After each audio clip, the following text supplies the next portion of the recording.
കൊല്ലം 4 YouTube channel തുടങ്ങിയിട്ട് memory video എടുത്ത് കൂട്ടി എന്നാണ് അവൻ്റെ യൂട്യൂബ് സക്സസ് ആവണത്. സക്സസ് ആവേയില്ല, എന്തോ ആയിക്കോട്ടെ, നമുക്ക് വീഡിയോ ഇടണേന് നമുക്കൊരു ഇത് വേണ്ടല്ലോ. ഇടയ്ക്ക് പന്നം കയറൂട്ടാ. പന്നം കയറണത് എന്തുകൊണ്ടാണ് നമുക്ക് മടിയായിട്ട്, അല്ലാണ്ട് വേറെ വീഡിയോക്ക് കണ്ടന്റ് ഇല്ലാണ്ടോ അല്ലാണ്ട് വിഷമങ്ങളായിട്ടൊന്നല്ല കേട്ടാ. മടിയുടെ ഒരു അധോലോകം എന്ന് ഞാൻ ഇൻട്രൊഡക്ഷനിൽ ഓൾറെഡി ഞാൻ പറഞ്ഞിട്ടുണ്ടായിരുന്നു. അപ്പോൾ നമ്മൾ നാട്ടിൽ പോയിട്ടുള്ള ഒരു കുഞ്ഞു വീഡിയോസൊക്കെ എടുത്ത് വെച്ചതിലുള്ളതുണ്ട് ഇതും. ഇനി ഇൻഷാല്ല ഇവിടുത്തെ വീഡിയോ ഒക്കെ ആയിട്ട് വരണം. ഇൻഷാല്ല ഞാൻ സെറ്റപ്പ് ആവട്ടെ. സെറ്റപ്പ് ആവാൻ വേണ്ടിയിട്ട് നമുക്ക് ദുആ ചെയ്യണേ.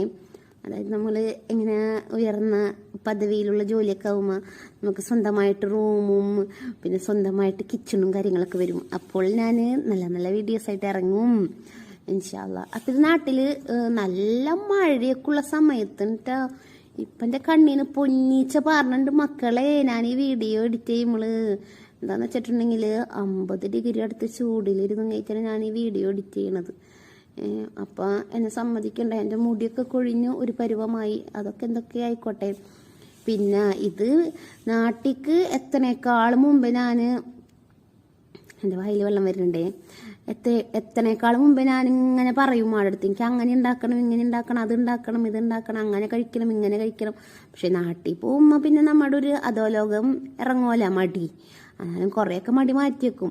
എന്താണെന്ന് വെച്ചിട്ടുണ്ടെങ്കിൽ മക്കൾക്കും ഇത്താത്താക്കൊക്കെ പറയണ്ടേ. എൻ്റെ അനിയത്തി ഗൾഫിൽ വന്നിട്ട് ഞങ്ങൾ ഇന്നലെ മുളക് ബജ്ജി ഉണ്ടാക്കി കഴിച്ച് വൈകിട്ട്, ഇന്നലെ എനിക്ക് ചായക്ക് കടി ഇതായിരുന്നു എന്നൊക്കെ പറയണ്ടേ. അപ്പം അങ്ങനെ കുറച്ചൊക്കെ മടിയൊക്കെ മാറ്റി വെച്ചിട്ട് ഞാൻ എന്ത് ചെയ്യും, വൈകുന്നേരം ഇത്താത്തയും മക്കളൊക്കെ സ്കൂൾ വിട്ടും ജോലിയൊക്കെ കഴിഞ്ഞ് വരണേക്കാളും മുമ്പൊക്കെ റെഡിയാക്കി മേശപ്പുറത്തിരുന്നിട്ട് പിന്നൊരു സംസാരവും എന്താ ഒരു വൈബ് എന്നറിയോ.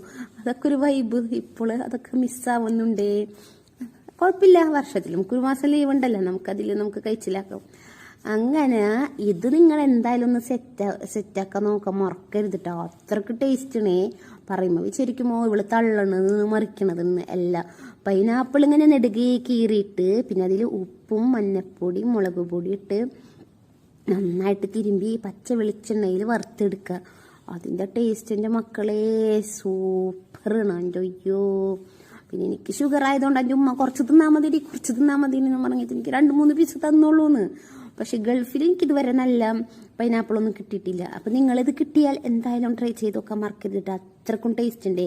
മുളക് ബജിയൊക്കെ പിന്നെ നമ്മൾ സാധാരണ എപ്പോഴും കഴിക്കണതല്ലേ. അതെന്താണ്, നമ്മുടെ സാധാരണ ബജി മുളക് മേടിക്കുക, അതിൽ ഉപ്പും മഞ്ഞപ്പൊടി മുളക് പൊടിയും കായപ്പൊടിയും ഇട്ട് വെള്ളം പിന്നെ മൈദപ്പൊടി അല്ല അതിലേക്ക് കടലമാവും കൂട്ടി ചേർത്ത് അതൊന്ന് മാവ് സെറ്റാക്കി പിന്നെ മുളക് അതിലേക്ക് ഒന്ന് മുക്കി ഇതാക്കി സെറ്റാക്കാനുള്ളൂ. അങ്ങനെ അതൊക്കെ റെഡിയാക്കിയിട്ട് വൈകുന്നേരം